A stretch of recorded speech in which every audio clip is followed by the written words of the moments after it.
Arif Rahman. Kita apresiasi tepuk tangan yang meriah untuk satu kebersamaan bersama OJK Kediri. Ingkang salajengipun kunjuk dumateng Bupati Madiun dalu punika dipun susuli panjenenganipun Rokemas Anang Sulistyo SOS MSI. Kasumanggaken. Juga kita beri aplaus tepuk tangan yang meriah untuk dukungan dari pemerintah Kabupaten Madiun untuk seluruh kegiatan dari KPPR Arta Kencana.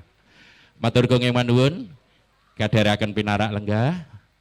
Bapak Ibu ingkang winantu inggih arjen, mekaten kalenggihan dalu menika saderengipun pagelaran ringgit wajuca sedalun atas kawiwitan badhe kalarapaken kridanipun beksan remong, beksan khas Jawa Timur kepareng dalu menika ingkang badhe katuraken panjenenganipun Cak Yatemin. Niki beksan remong Jawa Timur Gaya Putra. Kita beri semangat tepuk tangan yang meriah untuk Jawa Timur Madiun.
bos tepuk tangan yang meriah. Tari khas Jawa Timur, Tari Remong Gaya Putra.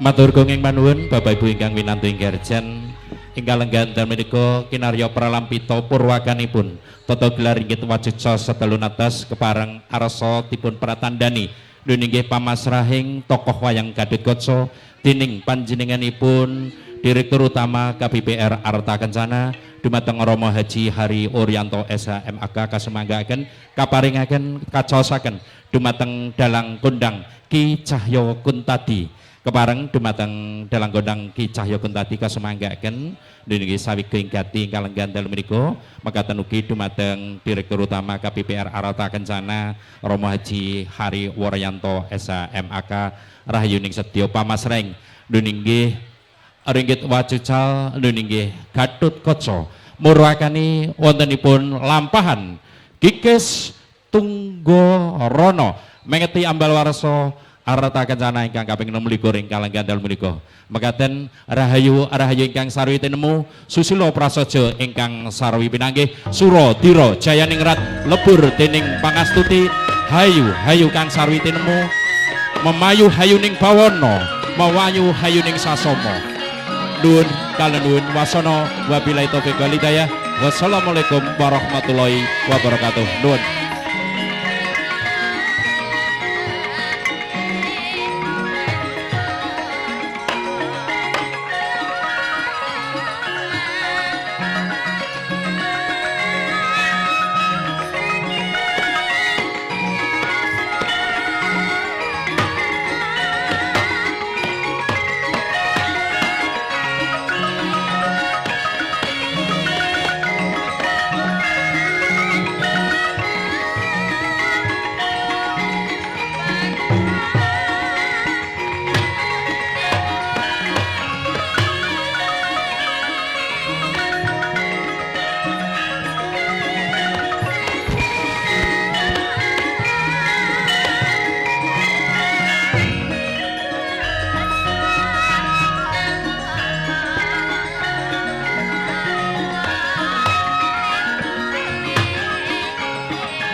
Anak-anakku,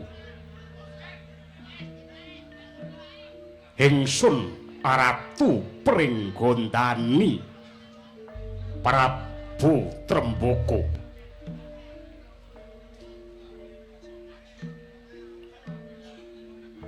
Simpenen kabeh sing ndok ngerteni. Aja ndok dongengke rekasaku iki marang para kawula. Tremboko lila dadi kurban. Waton Pringgondani tetep manunggal.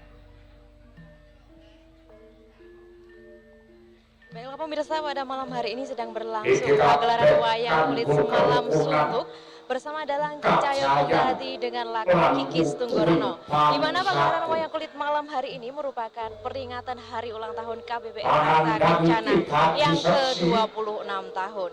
Di mana sebelumnya pemirsa juga telah dilaksanakan serangkaian kegiatan dalam rangka peringatan ulang tahun KBBR Arta Kencana, diantaranya jalan sehat, hitanan masal, tubir undian si Puja dan Bibi Mazda. Ada juga lomba voli yang dilaksanakan selama 1 bulan penuh. Selain itu pemirsa, pada malam hari ini juga telah diserahkan hadiah kepada para pemenang dari undian maupun dari kebiar jalan sehat, dan juga diserahkan beasiswa kepada para siswa-siswi berprestasi.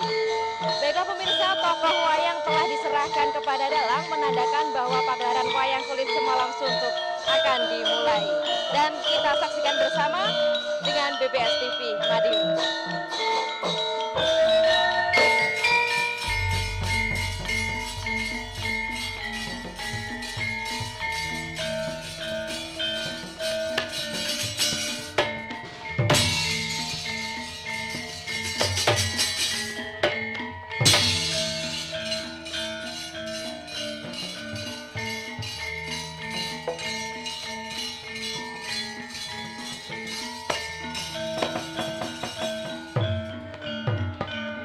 Horeg gumuruh Pringgondani ketrajang letuh.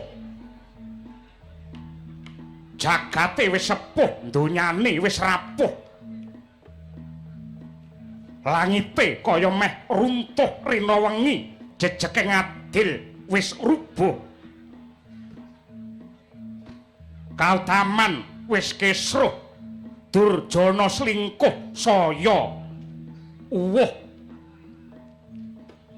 Sentana meh kabeh mung oyak butuh, wegah nampa pituduh, nampik piwulang lan kawruh. Rasa kamanungsan wis ora wanuh, kasusilan wis ora karuh. Wewarahing agama dianggep uwuh, dadi wakile para kawula disumpah jare saguh, bareng wis kepenak anggone lungguh. Gaglak bondo negara tanpa pekewu. Bumi Pringgondani gonjang ganjing, udan dres salah mangsa sindung riwut magenturan. Bledhek tadet pating jledhor ngegirisi. Mega piyak akasa kaya sinentak, srengenge panas sorote abang branang. Rinoso kaya mandeng menteleng mringsang Gatotkaca.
Beget-get uget-uget sadulita mel-mel.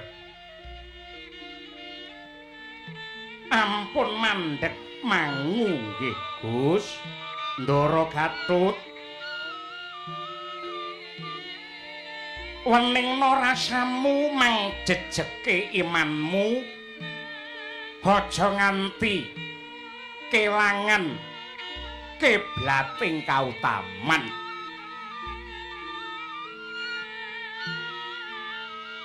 Kula tak melu ulun rembug cobi mang marep mriki, Den.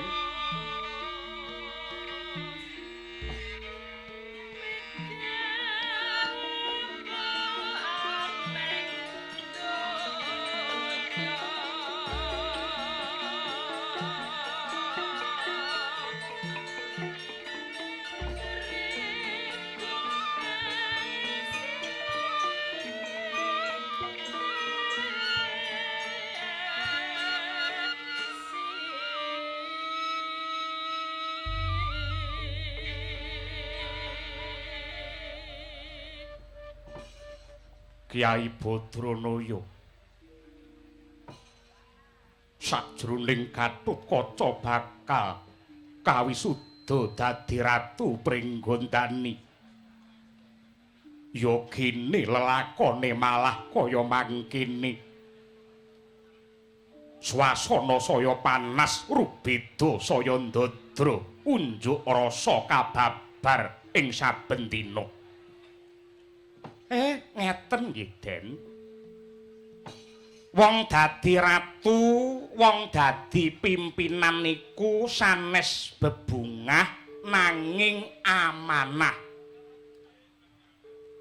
Kula wangsuli melih wong dadi pimpinan niku dudu bebungah nanging amanah.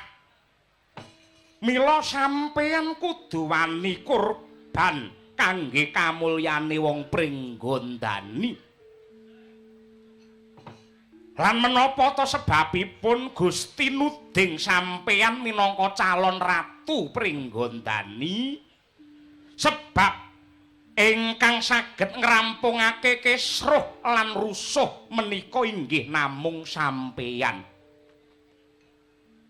Sampun sawetawis dangu Pringgondani menika rusak.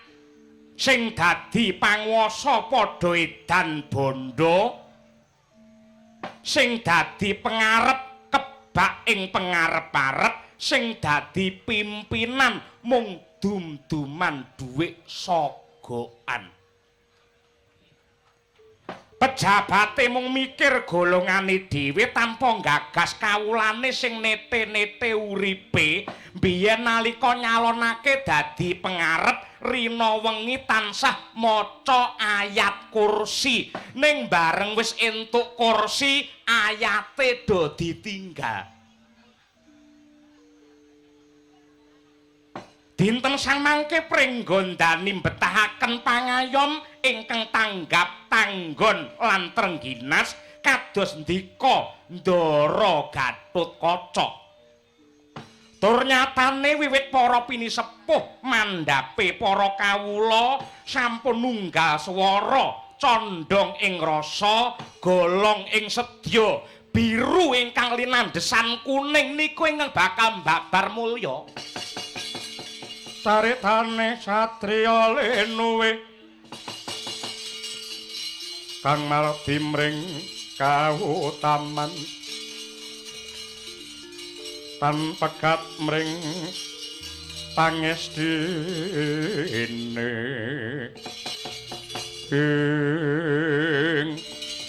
pun mang tata rasamu mang wujudake idamaning kawulamu mang jaga utuh lan kawibawane negaramu adil makmur adhedhasar kautaman kuwi sing digayuh dening bangsamu Den.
alhamdulillah pada ulang tahun yang ke-26 ini kami KPP Rata Kencana menyelenggarakan beberapa kegiatan dan malam hari ini merupakan puncaknya. Ada 7 kegiatan yang kita laksanakan pada ulang tahun yang ke-26, yaitu yang pertama adalah turnamen bola voli, kedua jalan sehat, yang ketiga semaan Al-Quran, yang keempat undian, yang kelima hitanan massal, yang keenam KPP Rata Kencana Peduli Pendidikan, dan yang terakhir malam ini merupakan puncak acara kami, yaitu pagelaran wayang kulit semalam suntuk.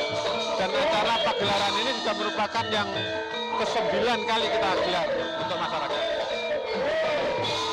Selain itu Bapak, apakah ada program-program lain untuk meningkatkan kesejahteraan masyarakat di Kabupaten Madiun?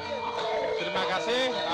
Dalam meningkatkan kesejahteraan masyarakat, KPP Rata Kencana berkomitmen bahwa kami tetap memberikan fasilitas kredit khususnya kepada para petani. Karena kita tahu bahwa Kabupaten Madiun adalah kabupaten yang merupakan lumbung beras daripada Jawa Timur. Untuk itu fasilitas kredit yang kita berikan kepada masyarakat juga kredit pertanian, sehingga benar-benar Kabupaten Madiun bisa mewujudkan sebagai lumbung padi Jawa Timur. Harapan ke depan setelah Rata Kencana berusia 26 tahun ini, apakah ada harapan lain Bapak? Ya, kami berharap bahwa ke depan Rata Kencana bisa lebih berkembang lagi. Yang saat ini kita sudah memiliki 3 cabang, insya Allah tahun depan kita akan membuka cabang yang keempat. Cabang yang pertama ada di Kabupaten Nganjuk, kedua ada di Kabupaten Ngawi, ketiga ada di Pacitan, dan insya Allah tahun depan kita akan buka cabang di Kabupaten Ponorogo. Mudah-mudahan ke depan KPP Rata Kencana selalu berkembang dan selalu menjadi sahabat daripada masyarakat khususnya di Jawa Timur bagian barat. Terima kasih Bapak. Ya. Assalamualaikum warahmatullahi wabarakatuh. Nah pemirsa, itulah wawancara kami dengan Bapak Hari Wuryanto selaku Direktur Utama KPP Rata Kencana. Semoga harapan dan cita-cita dari KPP Rata Kencana yang telah berusia 26 tahun dapat tercapai. Saya Gistasia melaporkan untuk BBS TV.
Suksma ati linuwih muga paring pepayung mring kadipaten glagah tinunu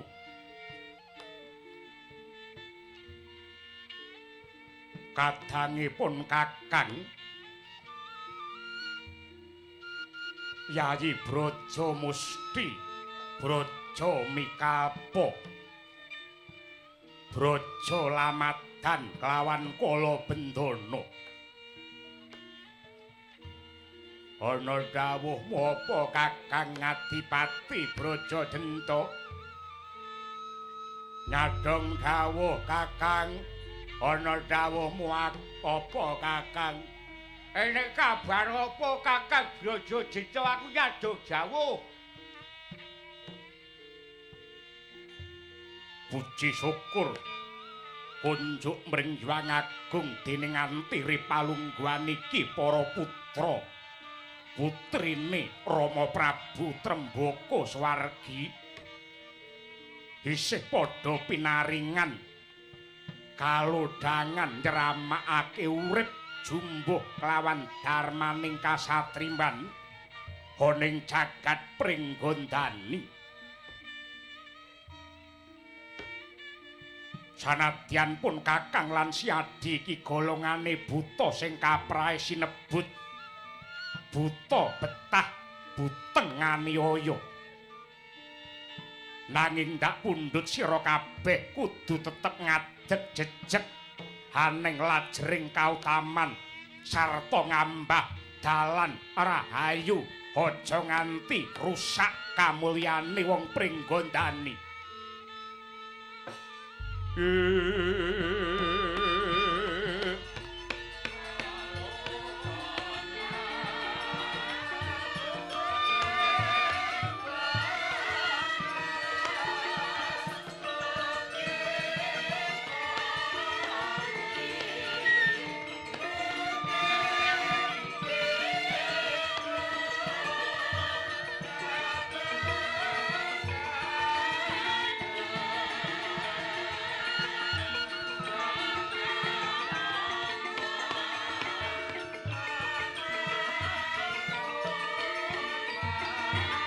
Yaksagara kagiri-giri kenyolir prabata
Pandhawa tata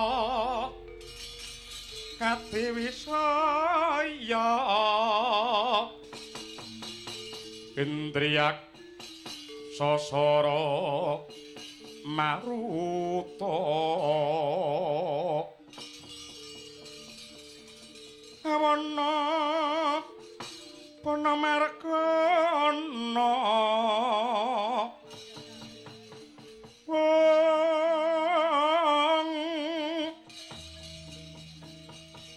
Samirana lan marayang Panca Bayu wisikan gulingan lima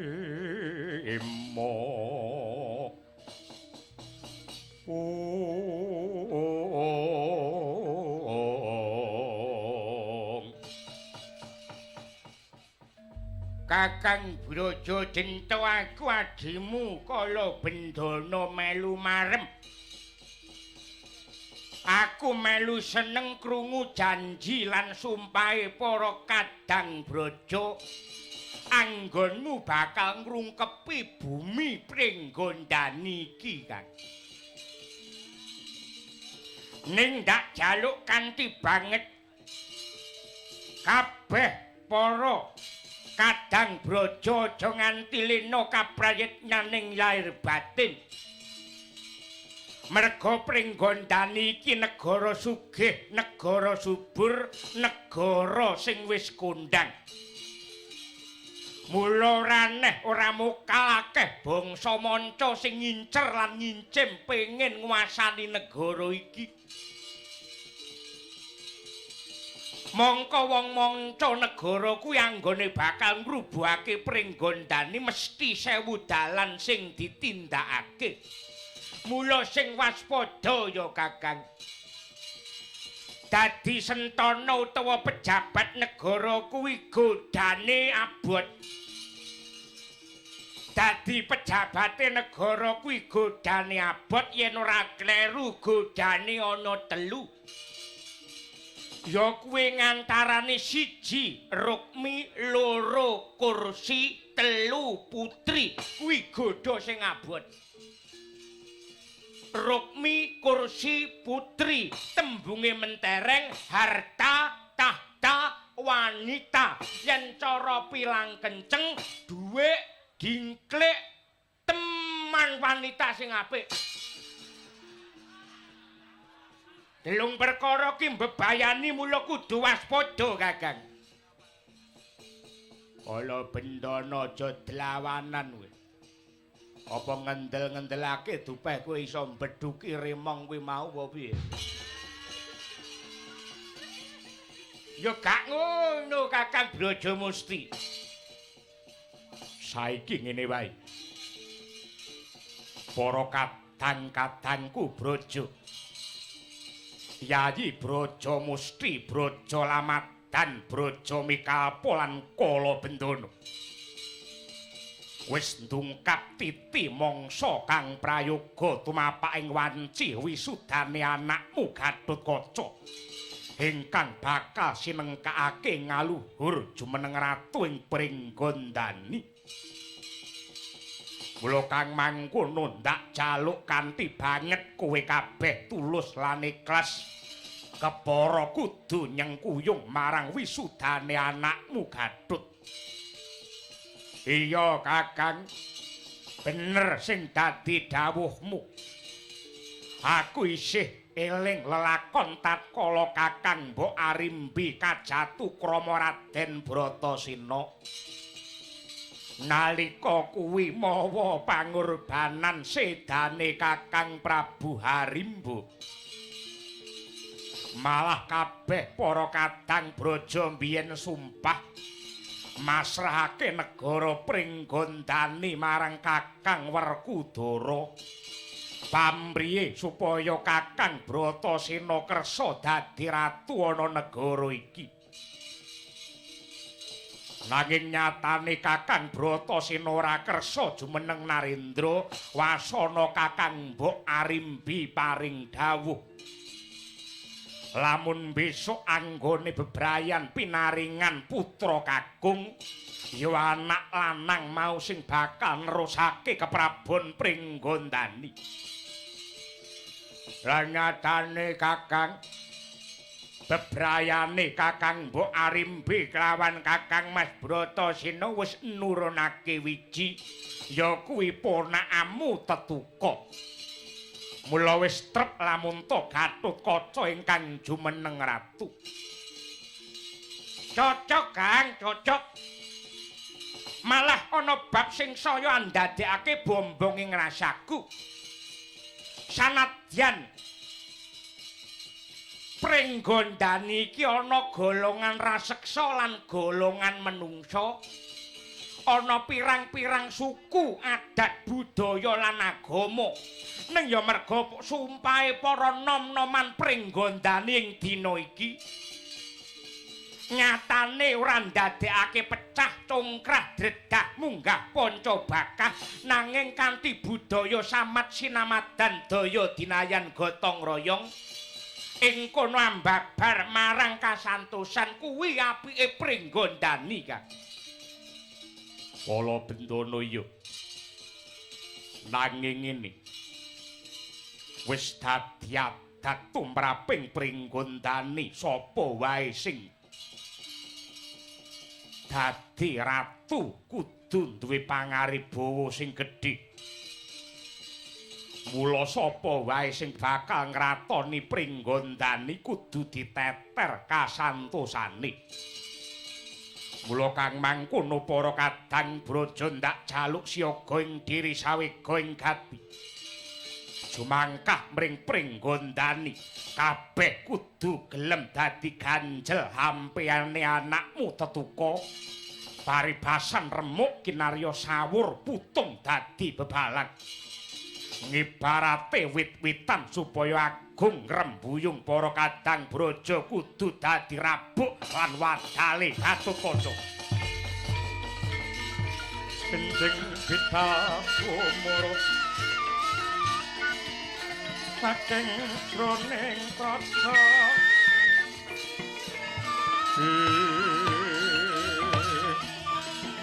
ngengkang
jebul kae sing tak anti-anti wis teko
kene Nduk, Ibu. Begadang kene Nduk.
Monggo Mbak Lia.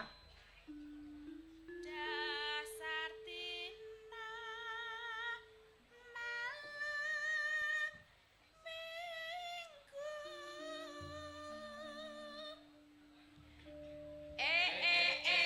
Oh oh oh oh oh oh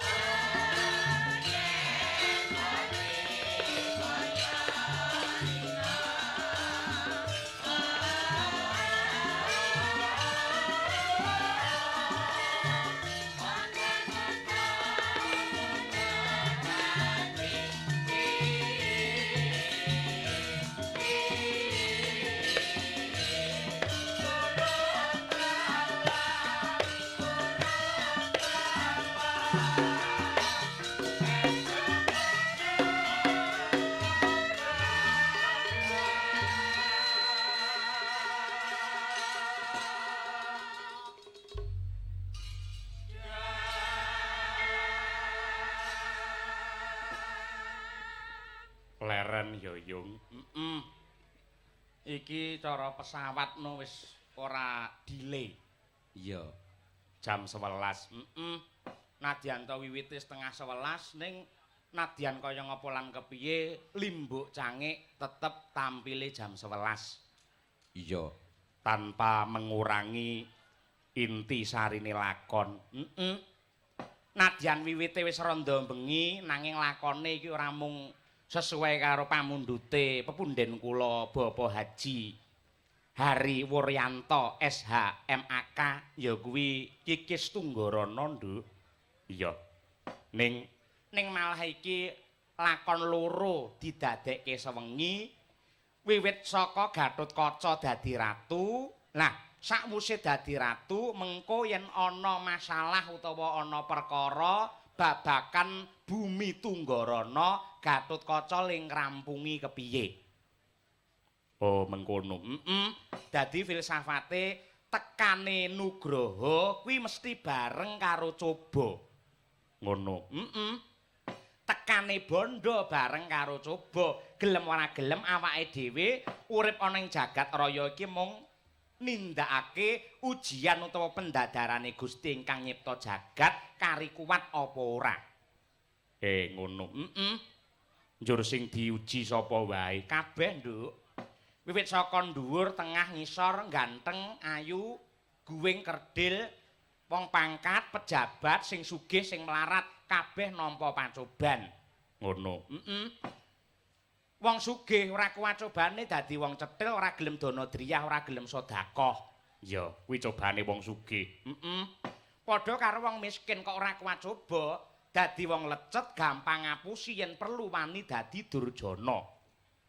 Cobane wong miskin. Pejabat wong pangkat ya ngono, pejabat kok ora kuat coba, wani nylingkuhke dhuwit negara. Ya, ganteng rupane ora kuat cobane, kegantengane nggih ngoyak marang hardane hawa nafsu. Bener. Ayu rupane ora kuat cobane, bejat mentale, tipis imane. Rame ya 100.000, sepi ya 7.500. Kuwi sak nomer, Nduk. Iya. Gandengane ngono ya Yung. Dadi tekane Nugroho bareng karo coba. Iya.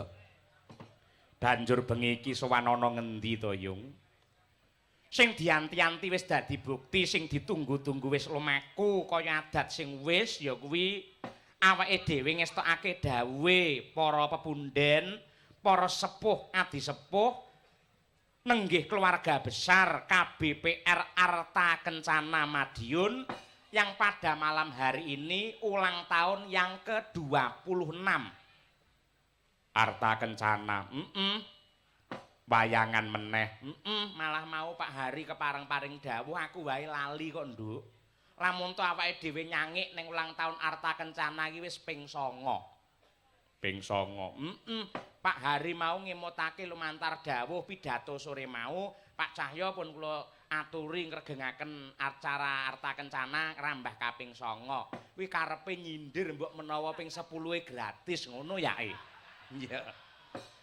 Ning ya ora ngono kuwi. Ora wong aku karo Arta Kencana iki wis dudu wong liya ya ta. Anggene memitran, anggene paseduluran, anggene aku dadi anak Arta Kencana iki wis suwe. Wiwit suwargi ya kuwi Bapak Haji Agus Thoyib lan ugi pepunden kula saking Darmareja. Sapa? Pak Harminto ugi kepareng rawuh karo adhiku lanang mahasiswa isi Surakarta Pedalangan di Udin. Putrane Pak Harminto.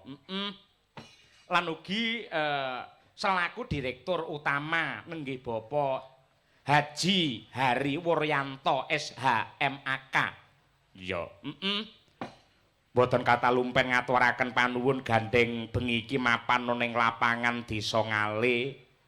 Pilang Kenceng Mediun ugi ngaturake panuwun marang Bapak Kades nggih Bapak Lilik Indarto sing udakara mbuh pirang sasi kepungkur ya wayangan awake dhewe dalam rangka peresmian jembatan Ngale kene. Iya. Malah Pak Lilik mau wis paring dawuh karo Bu Lurah barang ya wis sumpah karo aku lamun to putrane sing wis SMP kelas 3 sok arepe di anakake syukuran khitanan ya nimbali karo awake dhewe. Ngono, Nduk. Iya. Kok dadak diwara-wara, dadak diumumke mongko tanggale rong genah lho, Nduk. Kudu diwara-wara pamriye engko yen nganti batal Pak Lurah gen isin. Ya ora kok ya, wong aku karo Pak Lurah wis kaya kadang Sinarawadi kok. Iya, Ugi mboten katalumpen ngaturaken panuwun dumateng pepunden utawi ingkang mewakili saking OJK Kediri. Iya, mboten katalumpen sembah bekti kunjuk dumateng Bapak Bupati Mbah Tarom ingkang dipun suli dening Bapak Anang. Selaku ing Dinas Perdagangan apa piye ngono mau. Iya, Ora keri ngaturake panuwun marang Muspika Pilang Kenceng, Pak Camat, Pak Kapolsek, dan Ramil lan jajaranipun. Iya, Lan kabeh wis cetha kok, Nduk. Para warga masyarakat Medion umume wis ngerti. Lamun to KBPR Arta Kencana nggene Danarasa ya wis mesti kaya mengkene iki ora mung gelar wayang gantung gong sung panglipur marang warga masyarakat. Ning nyatane berbagai acara sosial dianakake nyatane hadiah nganti tumpuk matumpa-tumpa kaya sore mau. Iya, Mula yen wis Arta Kencana ki paring kelonggaran lan Danarasa marang kabeh warga masyarakat ing Medion sing diesti ora ana liya kejaba sesuai dengan visinya. Ya kuwi KBPR Arta Kencana menjadi bank yang sehat dan bermanfaat melalui pemberdayaan dan pengembangan mikro, kecil, menengah, dan koperasi. Yang intisarinya adalah keberadaan KBPR Arta Kencana adalah untuk kesejahteraan semua anggota dan masyarakat dan untuk ikut serta mewujudkan tujuan bangsa Indonesia untuk menciptakan masyarakat makmur dan sejahtera. Allahumma amin. Muga-muga kabeh bisa mawujud.